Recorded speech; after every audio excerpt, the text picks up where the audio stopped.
ঢাকার দোহার উপজেলায় ঢাকা জেলা পরিষদের অর্থায়নে বিভিন্ন প্রকল্প উদ্বোধন করা হয়েছে।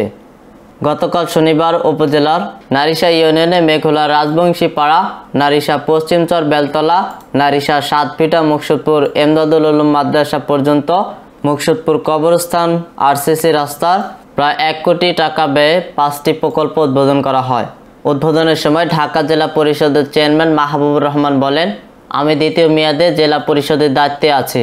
আমার স্বপ্ন এই মেয়াদে দোহা নবাবগঞ্জে কোনো কাঁচা রাস্তা থাকবে না। মানুষ যেন ঢাকা জেলা পরিষদকে সারা জীবন মনে রাখে। এই জেলা পরিষদ জনগণের দরগোড়ায় নিয়ে যাব।